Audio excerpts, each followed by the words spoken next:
కళింగ యుద్ధం తర్వాత అటు కళింగతో పాటు అప్పటి ఆంధ్ర ప్రాంతం కూడా చాలా వరకు నష్టపోయింది. అప్పుడే అక్కడి ఆంధ్ర వంశీకులు ప్రజలు మహారాష్ట్ర ప్రాంతంలో ఒక చిన్న పట్టణమంత ప్రాంతంలో మళ్లీ జీవన పోరాటం మొదలుపెట్టారు.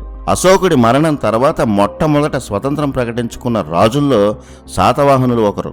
అలా ఆంధ్ర శాతవాహన రాజుల్లో కొందరు అశోకుడి కాలంలో కోల్పోయిన తమ జన్మస్థలమైన ఆంధ్రదేశానికి మళ్లీ వెళ్లి సత్తా చాటారు. ఆనాటి ఆంధ్రదేశంలో కృష్ణానదికి దిగువన ఉన్న శ్రీకాకుళం పట్టణాన్ని రాజధానిగా చేసుకుని ఆంధ్రదేశాన్ని పాలించారు. ప్రస్తుతం ఈ శ్రీకాకుళం అనే ఊరు విజయవాడకు 45 కిలోమీటర్ల దూరంలో ఉంది. ఉత్తరాంధ్రలో కూడా ఒక శ్రీకాకుళం ఉంది.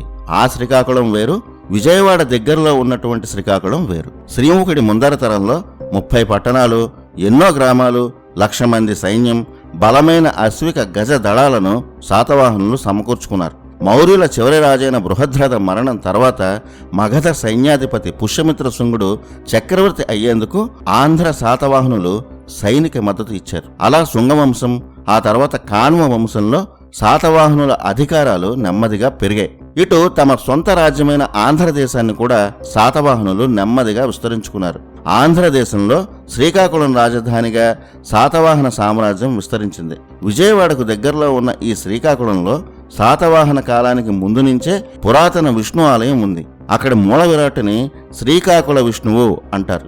ఆ స్వామిని శ్రీకాకుళాంధ్ర మహావిష్ణు అని ఇప్పటికీ పూజిస్తున్నారు. ఇదే పేరుతో ఎన్టీఆర్ సినిమా కూడా ఉంది. ఆ పురాతన ఆలయ అవశేషాలు ఇప్పటికీ ఉన్నాయి. ఇక్కడ మూల విరాట్టు అయిన విష్ణువు విగ్రహంలో ఇతర విష్ణువు విగ్రహాల్లో ఉన్నట్టు కాకుండా కుడి చేతిలో శంఖం, ఎడమ చేతిలో చక్రం ఉంటాయి. మహావిష్ణువు విగ్రహం ఇలా ఉంటే శాంతికి చిహ్నం అని చెప్తుంటారు. 1519 సంవత్సరంలో ఈ శ్రీకాకుళాంధ్ర మహావిష్ణు ఆలయాన్ని శ్రీకృష్ణదేవరాయలు సందర్శించారు. అక్కడ బస చేసినప్పుడే దేవరాయలకి నిద్రలో విష్ణువు దర్శనమిచ్చి వెంకటేశ్వర స్వామి మీద కావ్యం రాసి ఆ కావ్యాన్ని శ్రీకాకుళ విష్ణువుకి అంకితం ఇవ్వమన్నారట.